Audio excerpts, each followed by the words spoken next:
Chicken ഉണ്ടാക്കിയാലോ? നമുക്ക് നോക്കാം. അത് ഞാനൊരു പാത്രത്തിലേക്ക് കുറച്ച് വെള്ളം ഞാൻ പോന്നിട്ടുണ്ട്. പിന്നെ വറ്റൽ മുളകാണ്. അപ്പോൾ ഇതാ ഒരു 8 വറ്റൽ മുളക് ഞാൻ എടുത്തിട്ടുണ്ട്. ഇത് നമുക്കൊന്ന് വേവിക്കാം. അപ്പോൾ ഇത് വന്നിട്ടുണ്ട്. നമുക്കിത് മിക്സിൻ്റെ ജാറിലേക്ക് മാറ്റാം. ഇനി ഇതിലേക്ക് ഒരു 4 കഷ്ണം ബീട്രൂട്ട് ഞാൻ ആഡ് ചെയ്തിട്ടുണ്ട്, കളറിന് വേണ്ടിയിട്ടാണ്. പിന്നെ 2 പച്ചമുളക്, ഇഞ്ചി, കുറച്ച് വെളുത്തുള്ളി, അത് നമുക്കിതൊന്ന് അരച്ചെടുത്തിരും. ഇനി ഞാൻ അരച്ചു കൊണ്ടുവന്നിട്ടുണ്ട്. ഇതിലേക്ക് ഒരു തക്കാളി, ചെറിയൊരു തക്കാളിയാണ്, ഒരു ഉള്ളി, ചെറിയൊരു ഉള്ളി, പിന്നെ കുറച്ച് പെരുംജീരകം. പിന്നെ ഇതിലേക്ക് ഒരു 10 ആൽമണ്ട്സ് സോക്ഡാണ് ആഡ് ചെയ്ത് കൊടുക്കുന്നുണ്ട്. നമുക്കിതൊന്നും കൂടി അരച്ചിട്ട് വരാം. അപ്പം ഇതാ ആയിട്ടുണ്ട്. അപ്പോൾ ഇനി നമുക്കിതൊരു ബൗളിലേക്ക് മാറ്റാം. ഇതിലേക്ക് ഞാൻ ഒരു 2 സ്പൂൺ ഓഫ് കേർഡ് ആഡ് ചെയ്തിട്ടുണ്ട്.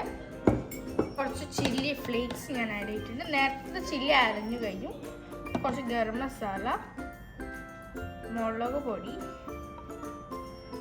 കുരുമുളക് പൊടി, ഇതൊക്കെ നിങ്ങളുടെ ആവശ്യത്തിന് ഇട്ടാൽ മതി. കുറച്ച് മഞ്ഞൾപ്പൊടി, കുറച്ച് ചിക്കൻ ഫ്രൈ മസാല, ഇത്ര സാധനങ്ങൾ. ഇനി ഇതൊന്ന് മിക്സ് ചെയ്യാം.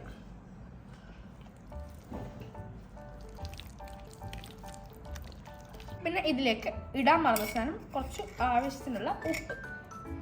ഇത് മിക്സ് ചെയ്തിട്ട് നല്ലോണം മിക്സ് ചെയ്യാം. നമുക്ക് ഇതിലേക്ക് ചിക്കൻ ലെഗാണ് ഞാൻ ഇപ്പോൾ ആഡ് ചെയ്യുന്നത്.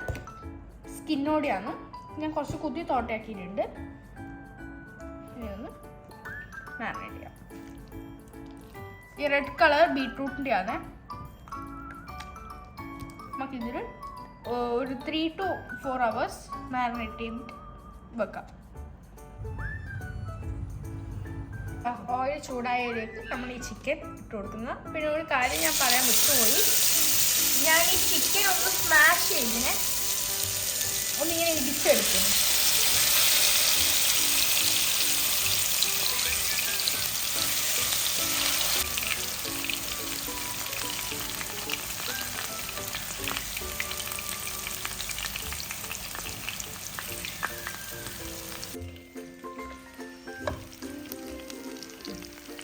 നമുക്കിത് നല്ലോണം മറിച്ചിട്ട് കൊടുക്കാം.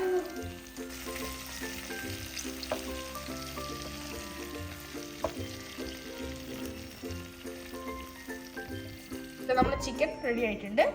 നമുക്ക് ഇത് പുറത്തേക്ക് വെക്കാം.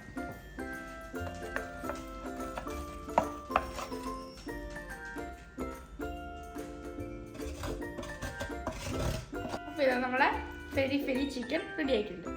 അപ്പോൾ എല്ലാവരും ട്രൈ ചെയ്ത് നോക്കണേ.